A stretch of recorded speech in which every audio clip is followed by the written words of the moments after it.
আসসালামু আলাইকুম সুপ্রিয় দর্শক,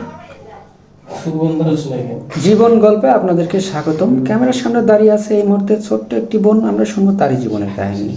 আসসালামু আলাইকুম। ওয়ালাইকুম সালাম। আপু কেমন আছেন? আলহামদুলিল্লাহ ভালো আছি, আপনি কেমন আছেন? জি আলহামদুলিল্লাহ, আমি ভালো আছি। তো আপু আপনার নাম কি আর আপনি কোথায় থেকে এসেছেন?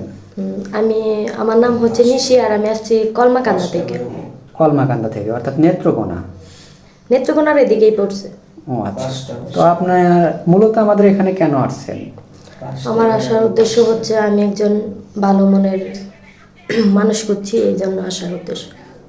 ও আচ্ছা, মানে জীবন সঙ্গীর জন্য আজকে বিয়ে শাদী করবেন? হ্যাঁ, বিয়ে শাদী করতে চাই। যদি এরকম কেউ থাকে তাহলে অবশ্যই ভাইয়াদের সাথে যোগাযোগ করব। ও আচ্ছা, বুঝতে পারছি। তো আপনার ফোন নেই আমাদের সাথে যোগাযোগ করবে? আপনার কি ফোন নেই? না ভাই, আমার কোনো ফোন নেই। ও আচ্ছা, বুঝতে পারছি। তো যাই হোক আপু, আপনার বয়স কত আর আপনি লেখাপড়া কতটুকু করছেন? বয়স হচ্ছে 20, আর লেখাপড়া 9 পর্যন্ত। 9 পর্যন্ত করছেন। আপনার পরিবারে যেন কে কে আছে? আপনার সৎ মা না? হ্যাঁ, আমার সৎ মা আর আমার আব্বু আর আমি। ও আচ্ছা। তো যাই হোক, দেখেন মেয়েটা অনেক উসালম্বা, বা মেয়েটা দেখতে শুনতে অনেক মাশাআল্লাহ সুন্দর। তো যদি কোনো ভাই মেয়েটাকে পছন্দ হয় তাহলে আমাদের সাথে যোগাযোগ করবেন অবশ্যই। এটা রমজান মাস, তো আপু আপনি কি রোজা রাখছেন? হ্যাঁ, রাখছি। ও আচ্ছা। তো তাহলে সেহরিতে কি রোজা রাখছেন সেহরির সময়? গরিব মানুষ আর কি দিয়ে খাওয়া দাওয়া করবো, তো ডাল আর আলু ভর্তা। ও, ডাউল আর আলু ভর্তা দেখাইছেন। যাক মাশাআল্লাহ, যেটা কপালে ছিল সেটা অবশ্যই, যেটা রিজেকে ছিল সেটাই আসবে তো, নাকি? সেটাই। আর তারপরে ওইটা যে গরিব মানুষ, এদের রিজেকে গরুর মাংস তার সবসময় মাপায় না, না, ঠিক আছে না? ভালো মন্দ সবসময় মাপায় না। আমাদের তো আর গরুর মাংস দেয়া খাওয়ার মতো সামর্থ্য নাই। জি জি, বুঝতে পারছি। তো আপনি যে এখানে আসছেন, আপনার সৎ মা কি আপনাকে দেখতে পারে? না ভাই, সৎমা কখনো কি দেখতে পারে? আপন মার মতো কি আর সৎমা হয়? সৎমা তো সৎমাই, আপন মতো আপন মাই। জি জি, বুঝতে পারছি। মূলত এই জন্য আসছেন, আপনি অনেক দুঃখে কষ্টে আসছেন এখানে, সেই জন্য আপনি মানে অনেক কষ্টের মাঝে আছেন বিধায় আমাদের এখানে আসছেন, এটাই তো? হ্যাঁ ভাই, আমি অনেক কষ্টে আছি। ঘরে তো সৎমা।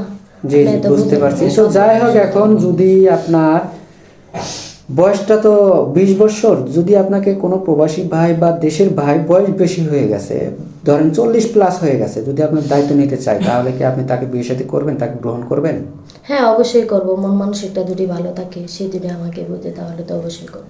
ও আচ্ছা। কখনো কি আপনি করবেন না, তাকে দুঃখ কষ্ট দিবেন না? মানে বলবেন যে 2 দিন পরে যে তোমার বয়স বেশি, আমি তোমার সাথে থাকবো নাকি, ভালো মন্দ এরকম কি কোনো কিছু করবেন? না না না না। ও আচ্ছা, বুঝতে পারছি। তো যাই হোক, এখন আপনার স্বামীকে কিন্তু ভালোবাসা দিয়ে আগলে রাখতে হবে। একটা কথা আছে যে একটা মেয়ে একটা ছেলেকে যে কোনো টাইমে ভালোবাসা দিয়ে আগলে রাখতে পারে, আবার যে কোনো টাইমে তার সাথে তার মনটা ভেঙে দিতে পারে, তাই না? সেটাই।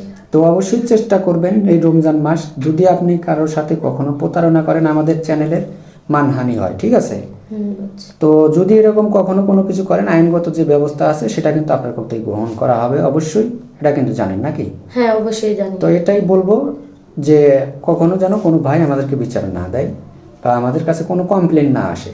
আচ্ছা ঠিক আছে, সমস্যা নেই। ও আচ্ছা, ঠিক আছে। তো ভিডিওটা আর বাড়াবো না। মেয়েটার কোনো ফোন নেই, আমাদের নাম্বার দেওয়া থাকবে, মানে ইউটিউব চ্যানেল কর্তৃপক্ষের নাম্বার দেওয়া থাকবে।